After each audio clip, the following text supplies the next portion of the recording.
नमस्कार, आपण पाहत आहात ABB मराठी. सत्य हीच आमची ओळख.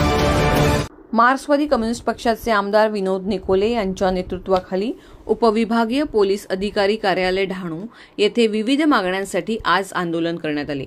पालघर जिल्ह्यातील डहाणू तालुक्यात कायदा आणि सुव्यवस्था यांचा बोजवारा उडाला असून डहाणू तालुक्यात गुन्हेगारांवर पोलिसांचे वचक राहिले नसल्याचे दिसून आले आहे.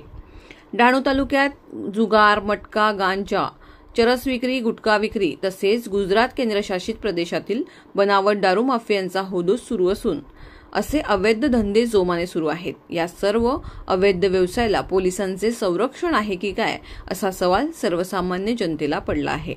तसेच अशोक धोडी हत्या प्रकरणातील मुख्य सूत्रधार असलेले 4 आरोपी देखील गेले 2 महिने उलटून गेले असले तरी पोलिसांच्या हाती लागलेले नाहीत. यामुळे पोलिसांच्या तपास प्रक्रियेवरच प्रश्नचिन्ह उपस्थित केले जाऊ लागले आहे. याखेरीज डहाणू तालुक्यात एका दुसऱ्या प्रकरणातही पॉस्को व गंभीर गुन्हा दाखल असलेले आरोपी एका वर्षभरापासून पोलिसांच्या हाती लागलेले नाहीत. यामुळे पोलिसांच्या कर्तव्यावर स्थानिकांचा विश्वास राहिला नसून महिलांवरील अत्याचार आणि गुन्हेगारी यामध्ये देखील वाढ झाल्याचा आरोप मार्क्सवादी कम्युनिस्ट पक्षाने करत उपविभागीय पोलीस अधिकारी कार्यालयावर मोर्चा काढून केले. या दरम्यान उपविभागीय पोलीस अधिकाऱ्यांना विविध मागण्यांचे निवेदन देत गुन्हेगार प्रवृत्तीला आळा घालण्यासाठी व फरार आरोपींना तातडीने अटक करण्याच्या मागण्यांचा समावेश यामध्ये करण्यात आलेला आहे. संपूर्ण महाराष्ट्राने पाहिलेलं आहे की अशोक धोडी हे झरी गावचे रहिवासी सख्या भावाने त्यांच्या अशा पद्धतीने निर्गुण हत्या केलेली आहे. हे संपूर्ण महाराष्ट्राने पाहिलेली आहे आणि खरं म्हणजे तो आरोपी पोलिसांच्या ताब्यामध्ये असताना तिथून तो फरार झालेला आहे.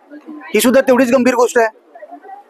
काय ह्याच्या पाठीमागे नेमकं काय आहे ह्याचा सुगावा लागत नाही. खरं म्हणजे हे अनेक वेळा त्यांचे कुटुंबीय आमच्या कम्युनिस्ट पार्टीच्या ऑफिसला कार्यालयात येऊन या भागाचा लोकप्रतिनिधी म्हणून माझ्याकडे त्यांनी संपर्क करून की आमच्या वडिलांच्या अशा पद्धतीने जी हत्या झालेली आहे खूप गंभीर घटना आहे आणि आमचं पूर्ण परिवार हे पूर्णतः खचलेला आहे आणि त्यातल्या त्यात आरोपी सुद्धा पकडला होता पोलिसांनी, तो फरार झालेला आहे. खूप मोठी गंभीर बाब आहे. तर ते लवकरात लवकर त्या आरोपीला पकडलं पाहिजे, त्याला कठोरातली कठोर कारवाई झाली पाहिजे.